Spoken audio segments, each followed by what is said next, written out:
Hi guys, I'm Matthew Gomez, and today I'm gonna talk to you about gun control. So my intentions about the speech are to give you some background information about gun control and what ideas I think we should do and how it could affect our Second Amendment rights and address the counter arguments that are against my claim. So some background on this. These are just some of the mass shootings that have happened in the United States within the last 10 years.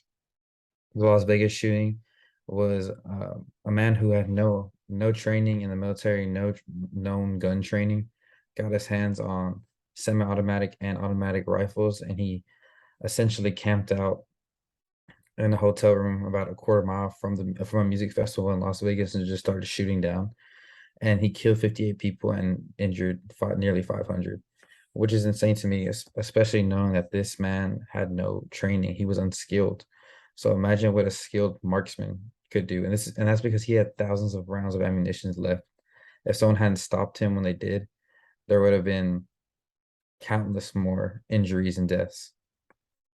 And this year in May, the Valdi Rob Hook Elementary School shooting happened, where 21 were dead and 19 were children. And these children were in the second grade, which is absurd to me how we keep letting things like this and gun violence like this happen, especially when it's harming these kids.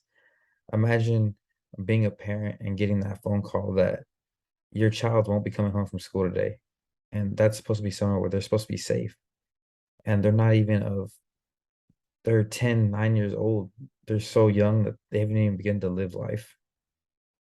And probably the most famous one before the Uvalde shooting was Sandy Hook Elementary, where 28 died and 2 were injured.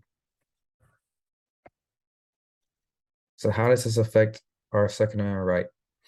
My suggestions are we keep handguns because obviously this is how we counter the argument of, well, you can't take away my guns. Okay, well, you can keep your handguns.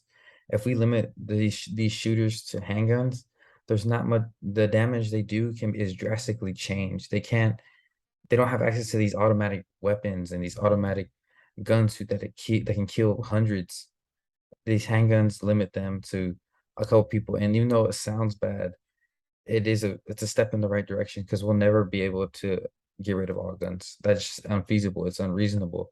So I say we keep handguns and we start background checks. As of right now, you really don't need a back. You don't. Texas doesn't require background checks. You can walk into an academy or a digs and buy a gun as long as it's there. As long as you're over the age of 18, you can buy a shotgun and an assault rifle. If you're over the age of 21, you can buy a handgun, assault rifle, and a handgun, assault rifle, and a semi-automatic rifle. And my last point is semi-automatic rifles should not be available to anyone.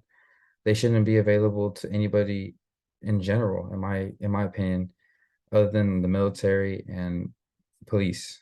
That's really There's no reason why an average Joe like me should be able to go get a semi-automatic rifle that it produces more of a risk factor than anything else because there's no reason that we need to have these semi-automatic rifles for what. That's if you need a gun to protect yourself, we can use a handgun. There's no reason that I should be able to take the lives of hundreds because of my Second Amendment right, which violates everybody else's right and their pursuit of happiness and their life. What can we do? So as of right now, elections for Texas governor are going on right now, and Beto O'Rourke has advocated to increase laws on guns, especially since Uvalde was his hometown, where the Rob Hook Elementary School shooting did happen this year.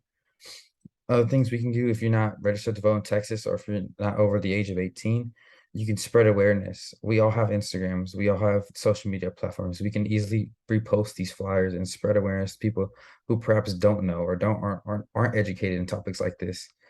And we can also sign petitions. These petitions cost you nothing. They cost you 5, 10 minutes at the most, which is nothing compared to the amount of time we spend on our phones. We spend talking to our friends. We spend going out to eat. We spend procrastinating from assignments. That is nothing. That's nothing. So we can put our energy into salvaging society and helping these kids and helping prevent these school shootings from happening, saving these kids' lives. And that's all I have for you today. Thank you.